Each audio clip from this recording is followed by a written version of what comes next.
Nessa edição de Agricultura BR, nós vamos falar a respeito das manifestações no estado do Rio Grande do Sul. Rio Grande do Sul que está hoje numa mobilização de agricultores pedindo a securitização, que tem apoio também de outros setores, como o dos caminhoneiros. Nesta edição, nós vamos falar também a respeito das tarifas nos Estados Unidos, que estão suspensas por ordem judicial, e também do governo norte-americano, que recorreu da decisão. Outro tema em relevância que nós vamos ter aqui é em relação às aquisições de soja pela China durante o restante do ano de 2025, que aparentemente é muito provável que a China só faça aquisição nos Estados Unidos se a tarifa zerar. Estes e outros assuntos a partir de agora no Agricultura BR.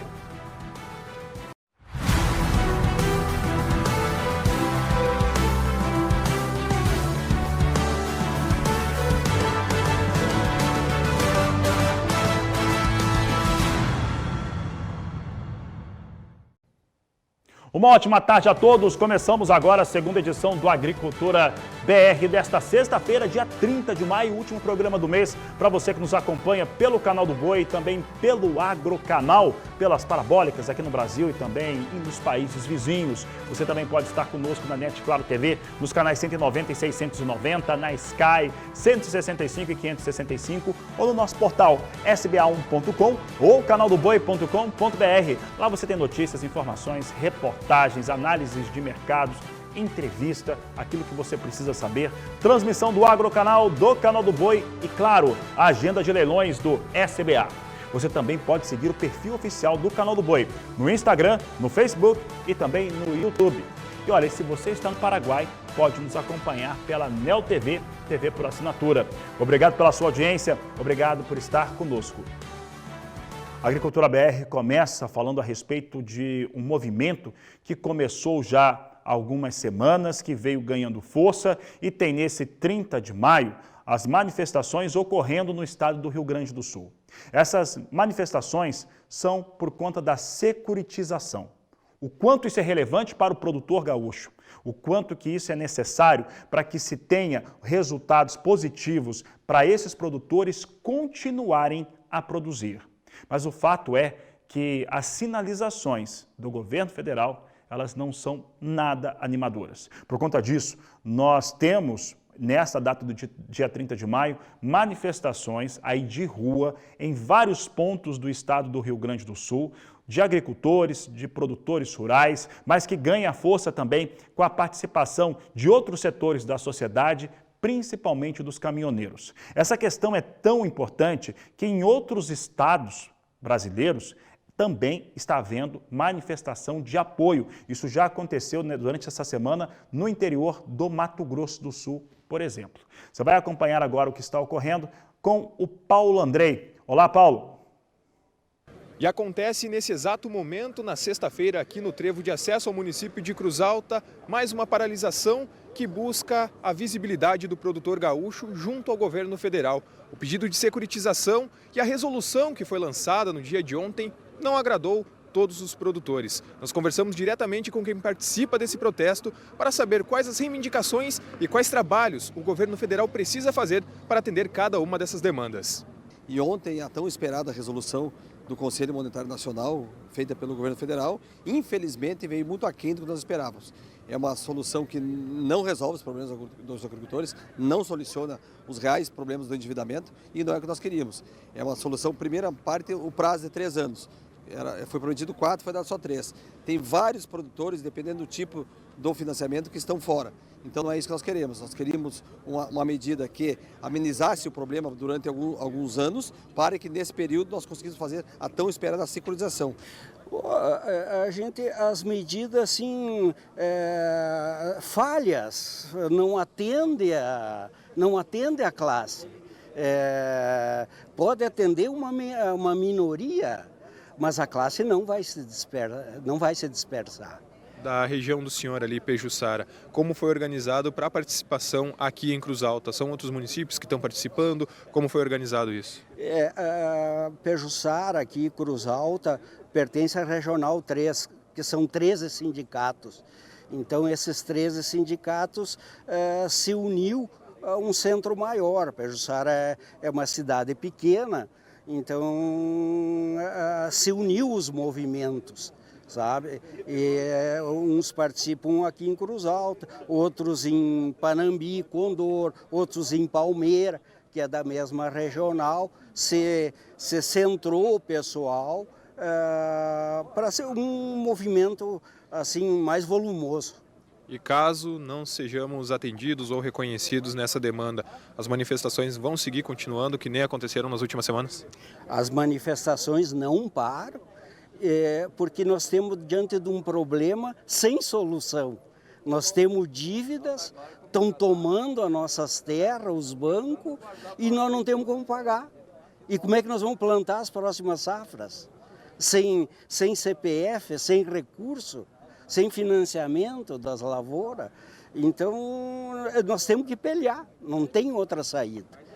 Todas as movimentações aqui de Cruz Alta e região e de todo o Rio Grande do Sul você confere na nossa programação.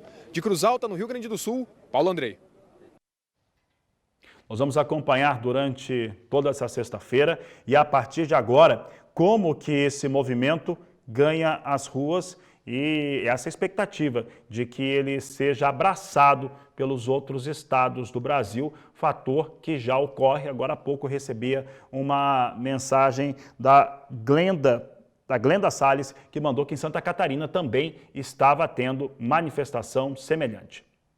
Falamos agora do início do vazio sanitário da soja. Começa neste dia 1º de junho no estado de São Paulo. Quem nos traz as informações a respeito deste período é o repórter Gustavo D'Angelo. O vazio sanitário da soja aqui em São Paulo é dividido em 3 regiões, cada uma com datas específicas para eliminar qualquer planta de soja no campo. Na primeira região, o vazio sanitário vai de 1º de junho a 31 de agosto. Na região 2, o período é de 12 de junho a 12 de setembro. E na região 3, começa em 15 de junho e vai até 15 de setembro. Durante esse período, os produtores devem manter suas lavouras livres de plantas voluntárias de soja, aquelas que nascem de forma espontânea. Além disso, é obrigatório o cadastro das propriedades e informações de semeadura no sistema GEDAV no prazo de até 15 dias após o término do plantio. A semeadura da soja também tem um calendário específico e pode ser feita entre 1º de setembro e 10 de janeiro do ano seguinte, respeitando os períodos definidos por região. Em caso de dúvida, o produtor deve procurar uma unidade da Defesa Agropecuária mais próxima. De Araçatuba, São Paulo, Gustavo D'Angelo. Falamos agora de produção de milho no estado de Mato Grosso do Sul e, de acordo com a Associação dos Produtores de Soja de Mato Grosso do Sul, a expectativa é de boa colheita. Há fatores climáticos. Hoje nós tivemos Mato Grosso do Sul registrando no sul do estado temperaturas em até 2 graus Celsius. Teve também ambiente, porque precisa da pressão atmosférica, entre outros fatores, mas teve ambiente de geadas, mas muito pequenas, pouco controladas e isoladas no estado de Mato Grosso do Sul. Você vai saber agora na reportagem de Kylie Rodrigues como é que está a expectativa para a colheita em segunda safra. De acordo com a ProSoja-MS, cerca de 80% das lavouras estão com bom potencial produtivo. Os níveis de volume de chuvas que ocorreram no mês de abril ajudaram o desenvolvimento das lavouras. Porém, para que a safra seja concluída com sucesso, é necessário mais chuvas e que não ocorra geadas no estado. Nossa estimativa para as áreas de milho segunda safra ficou em torno de 2.100.000 hectares. Esse número ele corresponde a 46% das áreas destinadas ao cultivo da soja. No passado, nós já atingimos até 75% das áreas cultivadas com soja. Esse número vem diminuindo e isso demonstra que o milho vem perdendo força como cultura de segunda safra. Outras culturas vêm ganhando espaço no estado, como a carinata, a chia, a aveia, além das culturas como o sorgo e o milheto, já utilizadas por muitos produtores. Muitos municípios de Mato Grosso do Sul já iniciaram a operação de colheita do milho segunda safra. Porém, até agosto, terá produtor colhendo o cereal. Em relação à colheita, alguns municípios aqui do estado do Mato Grosso do Sul já iniciaram essa operação. A expectativa é que a colheita ela se estenda até o mês de agosto, mas o pico da colheita deve ocorrer no mês de julho. De Campo Grande, Kylie Rodrigues. Eu comentei um pouco a respeito de clima, né, em regiões que ficaram suscetíveis a geadas. Nós vamos saber agora como é que está a previsão do tempo nas áreas de produção de milho e também de café. Quem traz as informações é Débora Oliveira. Boa tarde, Débora. Oi, Fabiano. Muito boa tarde para você e boa tarde a todos. A massa de ar polar continua atuando no Brasil e há previsão de geadas no Centro-Sul. Destaque mais uma vez para os estados do Sul, também o sul de Mato Grosso do Sul e uma geada que chega até mesmo em áreas de São Paulo. E olha, o frio também predomina no norte paulista. Em alguns pontos do Rio Grande do Sul, Santa Catarina e do Paraná, as geadas podem ser de moderadas a forte intensidade, atingindo áreas de milho safrinha, especialmente no sul de Mato Grosso do Sul e também no interior paranaense. A expectativa é que o ar frio também avance para áreas mais ao sul da região nortista, provocando o fenômeno da friagem no Acre, Rondônia e também no sul do Amazonas.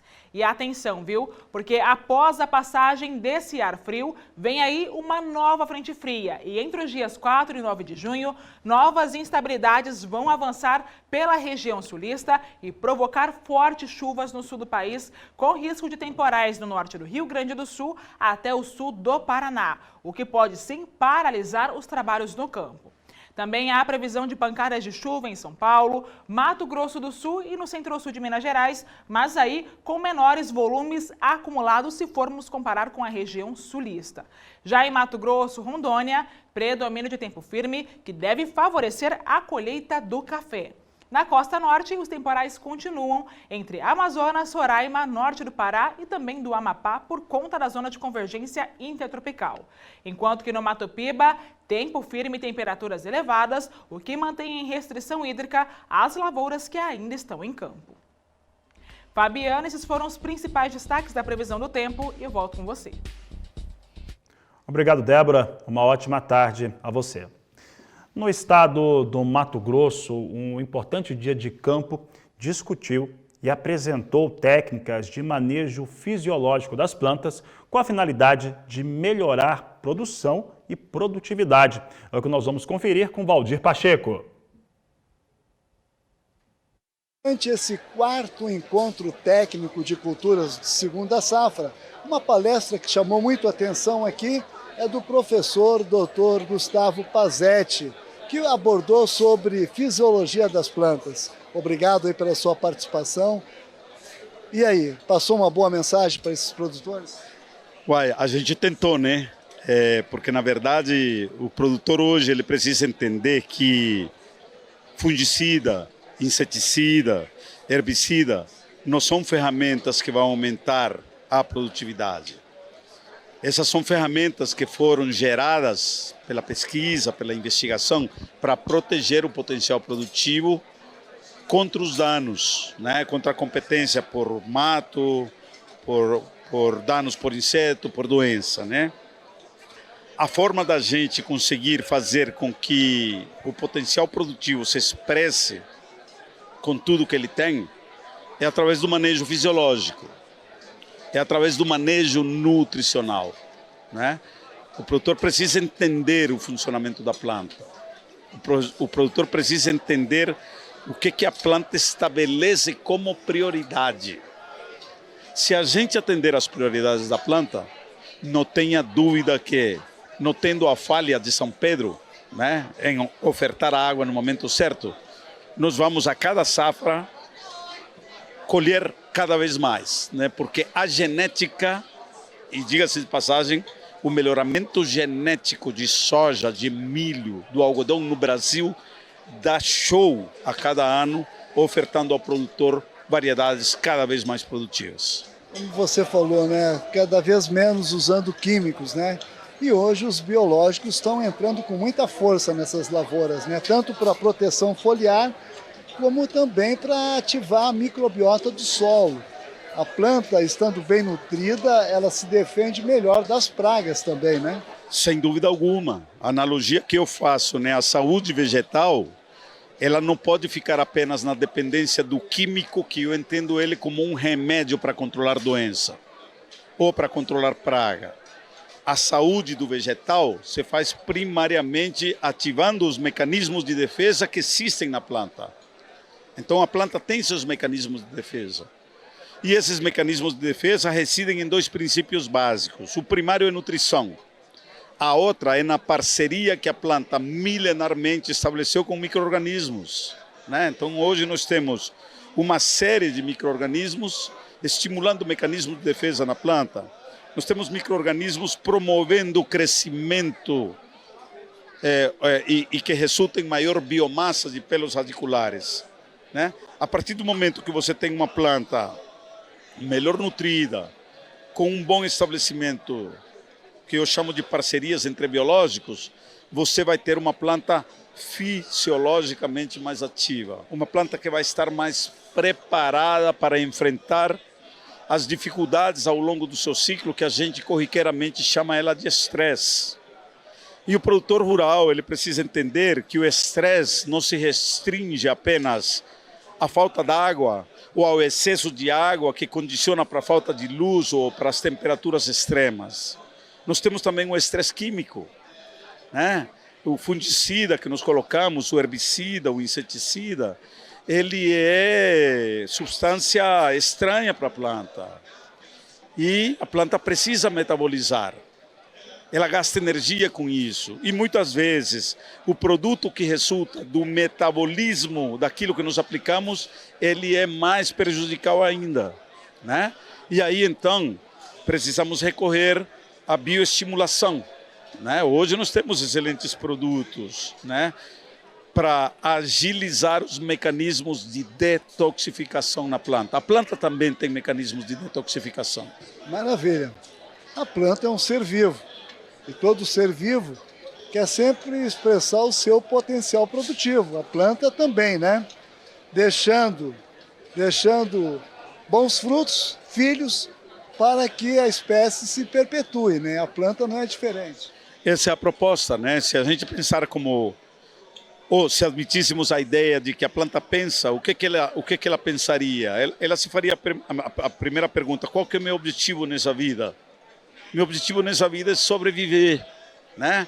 Traduzido essa frase, sobreviver, essa palavra, o que é? Perpetuar a espécie, né? Então a planta tem isso como objetivo, mas para perpetuar a espécie, a planta primeiro precisa crescer. E antes de crescer, ela primeiro se mantém. Então, a energia que ela produz, ela é direcionada primariamente para manutenção. Se sobrar energia, vai para crescimento. Se sobrar energia, vai para perpetuação, para reprodução.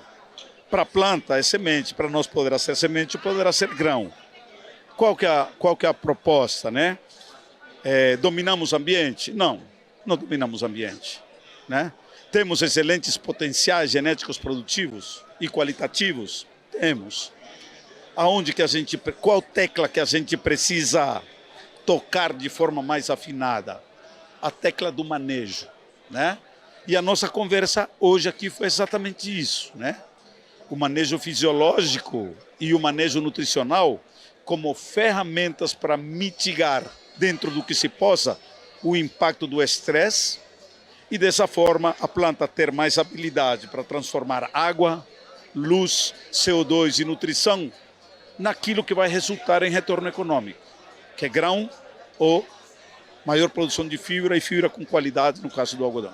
Nesse dia de campo aqui, está tendo um sol maravilhoso, esse céu azul aí, pouco nublado, né, poucas nuvens, céu de brigadeiro. É uma oportunidade da planta estar ali, ó, expressando, executando a fotossíntese para um melhor desenvolvimento, uma melhor produtividade. Sem dúvida, mas o produtor tem que lembrar também, né, que a fotossíntese, que é a produção de carboidratos, ela deve ser confrontada com o gasto de carboidrato, que é a respiração, né? Então, o balanço de carbono se faz comparando contra fotossíntese contra a respiração. Qual que é a proposta? A gente colocar essa planta para fazer mais fotossíntese, né? E na prática, isso se define como? Fazendo essa planta transpirar mais, né? Porque quando ela transpira, ela se refrigera. E quando ela se refrigera, ela vai ter mais estabilidade térmica. Ela vai fazer mais fotossíntese, menos respiração. Ela vai produzir mais carboidrato e gastar menos. E aí, tendo balanço positivo de carbono, nós temos mais produtividade. Maravilha! Imagina a palestra do Dr. Pazzetti, foi uma verdadeira aula. Muito obrigado mais uma vez aí pela sua participação. Obrigado a vocês do canal do Boi, que é sempre um papo gostoso de se conversar, né? E que vocês levam o recado de forma clara para quem interessa, que é o produtor, né? Seja ele na pecuária, seja ele na produção de grãos. Parabéns pelo belíssimo trabalho. Muito obrigado. De Sinop, no norte de Mato Grosso, Valdir Pacheco. Tá aí Valdir Pacheco. Valdir Pacheco conversou com o doutor Gustavo Pazzetti sobre o manejo fisiológico das plantas nesse dia de campo muito importante em Sinop, lá no estado do Mato Grosso. Por aqui a gente fala agora a respeito de mercado e vamos falar de mercado de soja agora e para falar sobre o tema, para falar sobre as tarifas que foram suspensas por um tribunal norte-americano e que o governo dos Estados Unidos já recorreu, os efeitos que isso traz para o mercado e como que a gente pode imaginar comportamento de demanda da China em relação à soja brasileira e norte-americana até o final de 2025, é o assunto de agora com o Ronaldo Fernandes, da Royal Rural, que participa conosco. Ronaldo, obrigado pela sua participação aqui no canal do Boi. E a medida em relação às tarifas, ela era muito polêmica, é polêmico também essa situação da suspensão dela, e o governo norte-americano não só recorreu, como acredita que vai virar esse cenário rapidamente. Como é que os mercados ficam diante de uma situação como essa? Boa tarde, seja bem-vindo. Boa tarde, Fabiano. Obrigado. Estava com saudade de falar aqui, que bom que hoje deu certo da gente bater esse papo. Mas o mercado, ele está confuso, né? Porque, a princípio, não se tinha ideia do que o Trump queria fazer com as tarifas. Agora já ficou bem claro. O Galípolo, uma vez, ele foi falar da ata do Banco Central, ele citou Caetano Veloso. Então, vou na cola do Galípolo aqui, tem uma música do Caetano que diz está oculto mesmo quando terá sido óbvio. Essa conduta do Trump, ela, por mais que pareça confusa, também está óbvia, que é, na verdade, uma ferramenta de negociação. Ele está usando as tarifas para negociar. E é um fato importante a gente relembrar, Fabiano, que em 2018, lá quando ele começou a guerra com a China, ele teve os mesmos passos, inclusive esse de hoje, porque hoje ele disse que a China não está cumprindo o acordo, falou mal da China, o ministro do Tesouro, o secretário do Tesouro, Scott Bessent, disse que as negociações estão estagnadas. Foi a mesma coisa que aconteceu no primeiro acordo de 2018. Eles tarifaram, começaram a brigar, trocaram farpas, inclusive foi numa sexta-feira que o Trump fez uma declaração parecida com o que ele fez nessa sexta, e na segunda-feira ele suspendeu ali vários benefícios e voltou a tarifar, subir tarifas. O que aconteceu em 2018, o Trump tinha dado 90 dias de prazo para a China, chegou no final desses 90, não entraram em acordo, ele colocou as tarifas de volta e deu mais 90 dias para o acordo ser apresentado. Dessa vez a economia está muito diferente, dessa vez nenhum dos dois lados querem estender isso por muito tempo.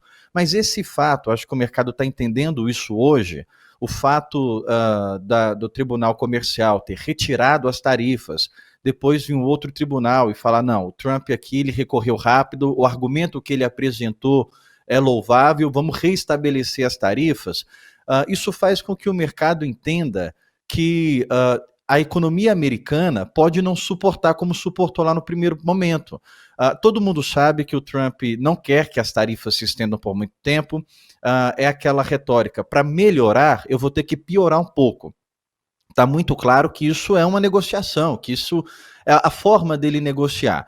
Só que as empresas americanas estão todas ali orquestradas dizendo, talvez a gente não aguente isso por muito tempo, mas na esfera judicial, o mercado não espera que ele vai ser barrado não, Fabiano, porque até se ele recorre, isso vai, a defesa do outro lado ali das empresas vão recorrendo também, se isso chega na última instância, no Supremo Tribunal dos Estados Unidos, a maioria dos juízes são republicanos, são do lado do Trump.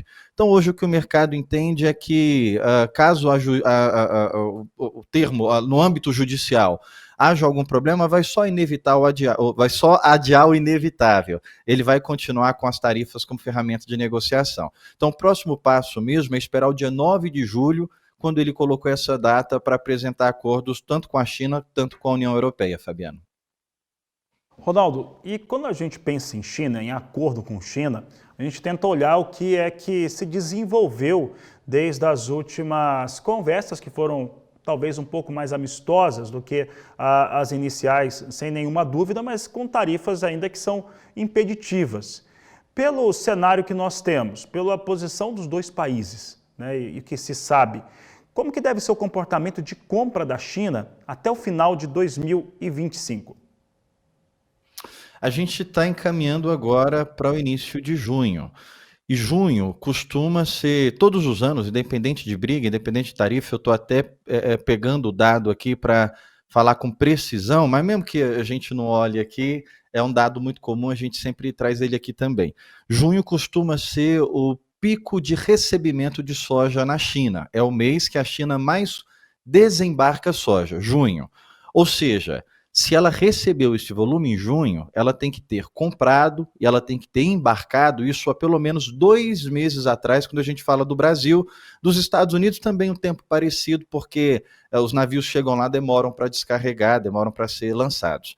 Então, se a gente está passando agora pelo período que a China está caminhando para o seu pico de recebimento, foi só em 2020 2024 que ela teve o pico em agosto. Todos os anos o pico sempre foi em junho.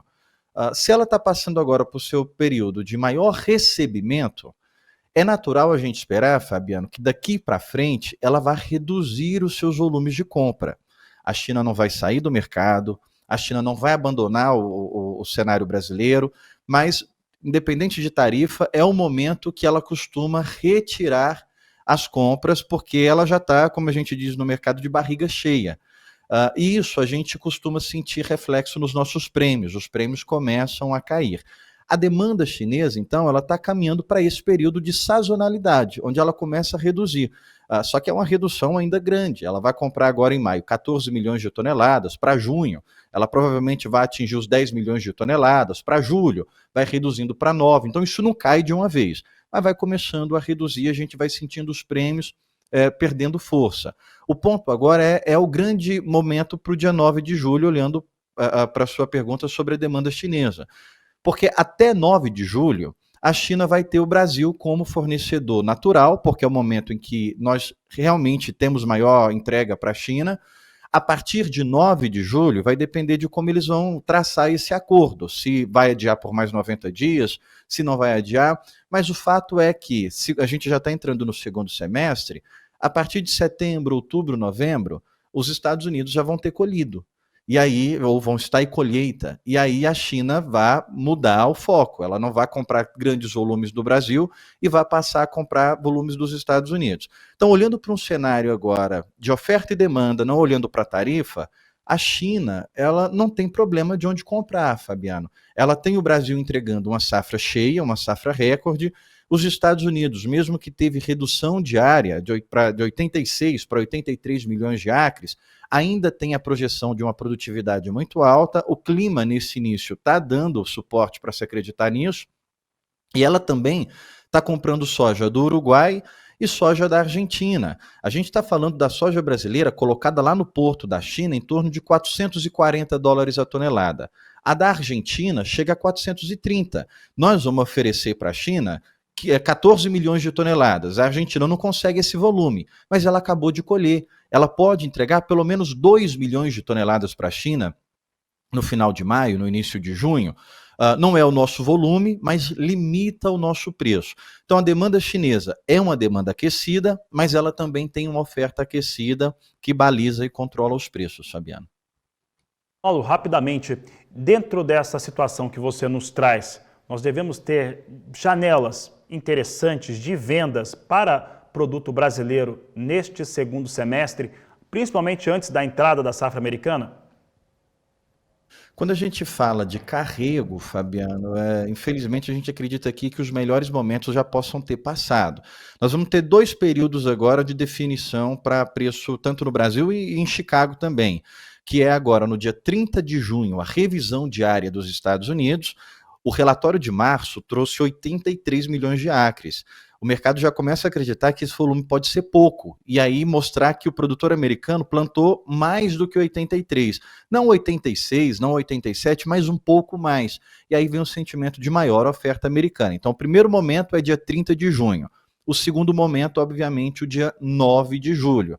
Caso o relatório de 30 de junho mostre os Estados Unidos um pouquinho mais ofertado, caso o acordo do dia 9 de julho obrigue ali a União Europeia a comprar mais de 4 milhões de toneladas, a China a focar mais nos Estados Unidos, o segundo semestre vai ser ainda pior para o Brasil.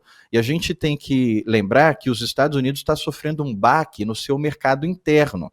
Hoje mesmo a gente vê uma derrocada no óleo de soja, caindo mais de 3%, porque tinha a esperança de que a mistura do biodiesel no diesel fosse aumentar de 3,8, 3,7 para quase 6 milhões de barris ali na mistura de biodiesel. Se falava de pelo menos 2 milhões de toneladas a mais no consumo interno americano, e não está tendo isso mais. A gente está vendo o EPA não sugerindo esse aumento obrigatório, ou seja, o mercado americano, que tinha esperança de consumir muita soja esse ano, isso está indo por água abaixo. Então, esse volume que não vai ficar no mercado interno, com certeza ele vai concorrer com os preços do Brasil no segundo semestre, Fabiano. Tá certo, Ronaldo. Obrigado pela sua participação. Uma ótima tarde a você. Bom final de semana. Obrigado para todos nós. Até a próxima. Até a próxima. Conversamos com Ronaldo Fernandes, da Royal Rural, sobre o mercado da soja. Por aqui você confere comigo como é que está a soja negociada em Chicago neste momento. Nós trazemos aqui em destaque as posições em curto prazo, com julho a $10,43 mais 2 o bushel, queda de 0,80%. Agosto, $10,39 mais 3 o bushel, recua 0,88%. Setembro, $10,20 mais 3 o bushel, queda de 0,94%. Novembro, $10,28 mais 3 o bushel, queda de 0,89%. Olha, eu já vou falar de dólar e também de soja no porto, mas daqui a pouco, a qualquer momento, a gente vai ter o início de um grande evento, de um grande leilão da Leilo Sul, aqui no Canal do Boi, né, trazendo lá de Bataguaçu mais um grande evento, mais uma grande oferta aqui pelo Canal do Boi. Eu vou pedir para a minha equipe se preparar, que a gente vai para o break, daqui a pouco para o intervalo, mostrando como é que está o recinto de leilões, tá? Então, prepara aí a imagem, né, ao vivo lá do recinto de leilões. Enquanto isso, eu falo de dólar. Você acompanha comigo agora como é que está o dólar sendo negociado neste momento. Nós temos aqui dólar no Brasil com alta de 0,93% a R$ 5,72, enquanto que o indicador do dólar, que é o dólar comparado às principais moedas do mundo, vindo com 99,377 pontos, alta de 0,17%.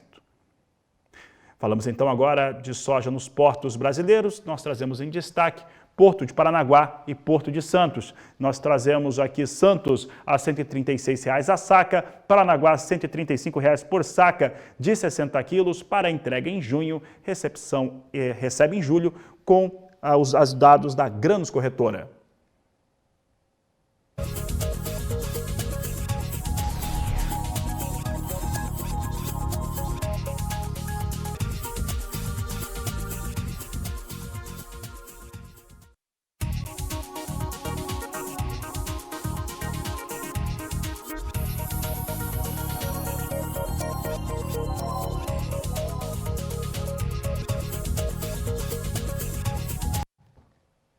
Agricultura BR de volta, e agora a gente traz em destaque a edição técnica da rodada de negócios da AproSoja lá no estado do Mato Grosso, que tem apresentado comissões têm apresentado também questões que precisam ser apreciadas pelo produtor rural brasileiro. A reportagem é do Valdir Pacheco. E antes dela rodar, vou aproveitar e me despedir de você. Você vai ficar com essa reportagem e a gente vai se ver durante a programação. Então, um bom final de semana a você. Lembra que lá no canal do Boi começou o leilão, então grandes oportunidades para você que está acompanhando aqui a nossa programação. A AproSoja, Associação dos Produtores de Soja e Milho de Mato Grosso, deu início nesta semana à Rodada Técnica Edição 2025, onde a entidade está percorrendo seus núcleos localizados nas principais regiões produtoras do norte do estado. O evento tem como objetivo apresentar os resultados das pesquisas desenvolvidas em solos arenosos e siltosos. Na passagem por Sinop, a rodada técnica reuniu produtores associados do município para apresentar dados técnicos apresentados pelos centros tecnológicos, conhecido como CETEC Araguaia e CETEC Parecis. Para o vice-presidente da AproSoja MT, Luiz Bier, a entidade vem desenvolvendo pesquisas com credibilidade para os seus associados desde 2016. São quase uma década de centro de pesquisa, né? E para o centro de pesquisa, especialmente, a idade é qualidade. A gente, quanto mais tempo tem, mais repetição a gente consegue fazer, a pesquisa fica mais robusta e mais qualidade e informação tem. Então, chegar a 10 anos é importante para o centro de pesquisa. Percebemos que cada vez os nossos pesquisadores eles têm mais qualidade e segurança nas suas divulgações, justamente por causa dessa idade. Interessante também que Mato Grosso é um estado de dimensão continental, né? Então há uma variação muito grande de tipos de solo. Então tem o CETEC Parecis, com foco em solos arenosos, enquanto que já na região mais leste, ali no Araguaia, são solos siltosos. Exato. Nós privilegiamos na nossa pesquisa solos com mais dificuldades na hora de implementação e na hora de cultivo, né? Então, solos argilosos sempre é mais fácil, então o produtor tem mais facilidade, tem uma capacidade maior de retorno financeiro, e a AproSoja Mato Grosso, ela justamente decidiu pesquisar e focar onde a gente tem menos pesquisa e que justamente são solos que o produtor tem mais dificuldade em cultivar. Tanto o silt, que é talvez a nova fronteira agrícola do estado do Mato Grosso, mas também a areia, né? Os solos arenosos, que é normal, quase todo produtor do Mato Grosso planta em alguma área de areia, tem um pedaço de areia na sua propriedade. Então, o nosso foco foi para melhorar justamente os pontos críticos. De acordo com o diretor administrativo, a rodada técnica é diferenciada, porque não tem cunho comercial para falar de marcas e produtos, e sim de resultados técnicos precisos e isentos, com muita credibilidade para os produtores, porque é a própria entidade que banca todos os custos para manter os dois centros tecnológicos. Então a AproSoja consegue financiar todos esses centros de pesquisa, os nossos fundos, e consegue trazer mesmo a realidade, a verdade para o produtor rural aqui. São informações técnicas que auxiliam o produtor da porteira para dentro? Com certeza. Hoje nós tivemos o foco mais que foi solos rasos, solos arenosos, porque é a nossa realidade aqui no Médio Norte e no Norte.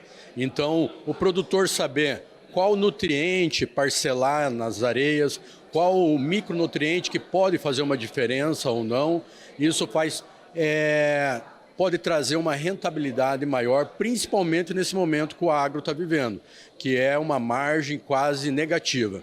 Já se nós pegarmos uma outra região que também vai ter a rodada técnica, que é a região do Araguaia, nós falamos de solos arenosos e siltosos. Então nós também temos um centro de pesquisa lá voltado para solos siltosos. Então o produtor daquela região também tem essa oportunidade de estar tendo esse conhecimento no núcleo dele. Segundo o anfitrião Wilson Redivo, presidente do Sindicato Rural de Sinop e vice-presidente norte da AproSoja MT, fala da importância desse evento. E pesquisas isentas, feitas de forma isenta, e é muita novidade que foi apresentado aqui, né? Um volume muito grande de informações que é até difícil do produtor assimilar tudo isso numa reunião, numa única reunião. Mas a ProSoja tem essa preocupação de fazer essa pesquisa, trazer esses dados para os produtores e tentar, com isso, fazer com que o produtor tenha mais assertividade na condução das suas lavouras. Esse é o objetivo, que a gente gaste menos e consiga manter um teto de produtividade interessante para o produtor. Porque nem sempre aquele que produz mais é o que tem um melhor resultado financeiro. E para você manter a tua fazenda ativa, você tem que ter resultado financeiro. O que importa é o resultado econômico que você tem no final de uma safra.